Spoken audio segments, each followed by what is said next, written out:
Merci à vous de nous suivre chez vous. Bienvenue à votre émission d'inspiration et de motivation, le Café de l'Aïe. Pour ce numéro, je reçois une dame. Il s'agit du coach Mariam Ina Kanouté. Bonjour coach. Bonjour Véronique. Bienvenue au café.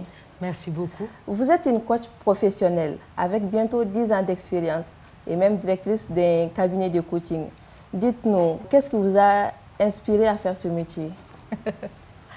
Ce métier, j'y suis arrivée par un pur hasard, mais pas tant que ça, puisque dans la vie, on dit que parfois certaines choses sont prédestinées. J'étais un jour dans mon bureau et il y a une dame qui est venue avec un film qui a changé ma vie. Ce film s'appelait Le Secret. Le Secret, oui. Le Secret, après, encore une fois, il y a des millions de personnes qui l'ont vu. Oui. Ça n'a pas nécessairement changé leur vie. Mais je crois qu'il est tombé dans un terrain qui était déjà fertile, à un certain état d'esprit. Donc ça m'a parlé tout de suite. J'ai lu, j'ai compris dans ce film que nous forgeons notre destin en fonction de nos envies, en fonction de ce que nous voulons bâtir. Quand j'ai compris cela, ça m'a donné envie de partager cette bonne nouvelle. Et après cet épisode, j'ai eu envie finalement d'en faire mon métier.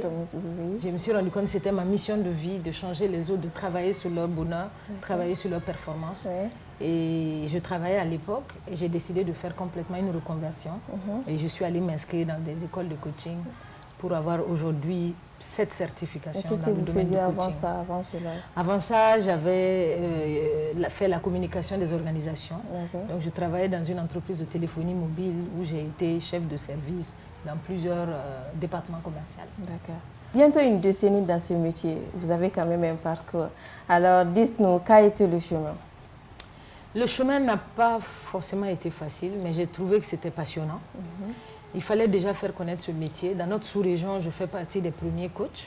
Au Mali, le tout premier cabinet professionnel. Et donc, mon challenge était déjà de faire connaître mon métier, de faire comprendre aux humains et aux organisations qu'ils ont besoin d'accompagnement pour atteindre la performance. Ensuite, bien sûr, m'imposer, parce que quand tu as une entreprise, tu as des collaborateurs, tu as des charges. Et donc, tu veux te faire connaître, tu as envie de partager la bonne nouvelle, mais tu as aussi envie d'être rentable.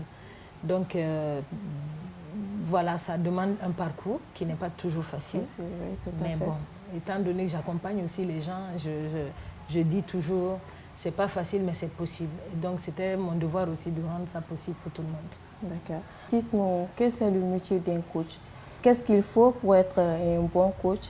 Et pourquoi devons-nous faire une formation en développement personnel? Un bon coach, c'est une personne dédiée à l'accompagnement des autres. Personnellement, j'accompagne les humains, j'accompagne les organisations sur tous les défis de la réussite, de la performance. Et les organisations, je les accompagne pour les équipes, pour la conduite du changement et l'intelligence émotionnelle. Donc oui, pourquoi il faut une formation? Parce que nous portons des destins, nous portons des vies, nous portons la croissance des entreprises. Et donc nous devons nous former de la meilleure façon, avoir toutes les spécialités qu'il faut pour faire le contour des objectifs d'une entreprise, du fonctionnement d'une organisation ou de la vie d'une personne. Donc ça demande énormément de formation, ça demande beaucoup d'expérience, ça demande... voilà, et oui, tout ça est très passionnant parce que c'est une aventure humaine quotidienne et tous les jours on découvre l'humain. Ça demande beaucoup d'humilité, ça demande beaucoup de patience, beaucoup d'écoute. Tout à fait. Surtout c'est un métier difficile. Vous n'êtes pas seulement qu'au Mali, on vous a vu animer la rubrique de développement personnel sur la chaîne d'État Vagan. Voilà. Dites-nous, comment voyez-vous le métier de coaching en développement personnel ici et ailleurs? Est-ce que le métier est bien compris? Le métier, c'est vrai qu'il n'est pas toujours bien compris. C'est vrai, je travaille avec la Côte d'Ivoire, je travaille avec le Burkina, bientôt le Congo et le Gabon, peut-être le Rwanda. Parce qu'effectivement, nous ne sommes pas encore très nombreux à être des coachs professionnels. Le métier est difficile puisque nous sommes malheureusement concurrencés par des personnes qui sont, qu'on appelle globalement des motivateurs, c'est-à-dire qu'ils ont un langage de motivation, de développement personnel, et on les appelle communément coach, sans avoir la formation requise, et donc n'ayant pas les mêmes compétences. Mais ensuite, quand ça se passe mal, les clients disent voilà les comportements des coachs. Donc nous avons ce gros problème et nous nous sommes réunis aujourd'hui en association de coachs professionnels, donc des coachs certifiés qui ont fait des études. Parce que le coaching, c'est comme la médecine. Je ne peux pas dire que je suis docteur, que je suis médecin, si je n'ai pas été à l'école de médecine. Donc on ne peut pas être coach, on peut être mentor. Ça veut dire qu'on a une expérience dans un métier, on partage notre expérience. Mais le coaching est un métier et il demande une formation. Quand on ne l'a pas, on n'est pas coach. Point final. Et donc, on a encore de la peine à faire comprendre ça au grand public et ça fait un amalgame qui peut nous desservir parfois. Mais encore une fois, quand quelqu'un veut vraiment retrouver les personnes compétentes, je crois que ça se voit facilement. D'accord. Vous êtes une coach, une dame, et vous arrivez à vous en sortir, et même bien. Et s'il y a des jeunes dames qui aimeraient faire comme vous, qu'est-ce que vous les conseillerez? Je les conseillerais d'abord d'avoir une petite expérience de vie, parce que c'est toujours mieux quand on veut accompagner les autres d'avoir son propre parcours. Mais je les conseillerais surtout d'aller se former de manière rigoureuse et d'aller bien se former, parce que quand on est coach, on porte le destin des personnes, on porte le destin des entreprises. Alors là-bas, il n'y a pas d'à peu près. Et donc, j'encourage beaucoup de jeunes aujourd'hui. On a besoin d'avoir la relève. Une seule personne ne peut pas faire. En Afrique, on a besoin d'une armée de coachs. Parce que ces problématiques-là, c'est ce que nous vivons tous les jours. La conduite du changement, tout ce qui est... L'Afrique est en train de se bâtir. Et donc, nous avons vraiment besoin d'une armée de coachs. Mais nous avons besoin d'une armée de coachs bien formés, dont c'est la vocation, c'est la mission, qui peuvent se mettre au service des autres et bâtir leur avenir ensemble. D'accord. Dites-nous, coach, quel regard portez-vous sur l'entrepreneuriat des jeunes en Afrique, surtout féminin? L'entrepreneuriat, bon, j'aime bien dire qu'il n'y a pas d'entrepreneuriat féminin. Il y a des femmes qui entreprennent comme des hommes. Oui. J'accompagne énormément d'entrepreneurs.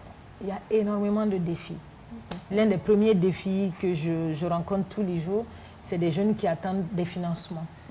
Et je suis de celles qui pensent qu'on ne doit pas partir avec un handicap. Et un financement extérieur, un crédit à payer peut être un gros handicap. Je pense aussi que l'entrepreneuriat doit se faire par passion. Il faut investir dans un domaine dans lequel nous sommes capables de surmonter des défis. Parce que l'entrepreneuriat, c'est 3 à 5 ans de défis, de difficultés avant de s'en sortir. Et donc, il y a énormément, il y a un marché fructueux, il y a encore de la place pour beaucoup de choses. Mais je forme tous les jours, il faut une forte personnalité. Je forge la personnalité des entrepreneurs parce qu'il faut avoir la personnalité qu'il faut pour entreprendre. L'idée géniale et le financement ne font pas l'entrepreneur. C'est la capacité de faire face à tout ce qu'il faut, à tous les défis de l'entrepreneuriat. Mais on a des jeunes qui ont du talent, on a beaucoup de potentiel. Nous, on les accompagne tous les jours, il y a beaucoup d'espoir. Mais encore une fois, ce n'est pas la seule façon de s'en sortir. Ce n'est pas la clé de tout. Oui. Est-ce qu'après votre accompagnement des formations, est-ce qu'il y a des jeunes qui ont réussi voilà. Mais forcément, si ça, ce n'était pas le cas, à la limite, je peux fermer le cabinet.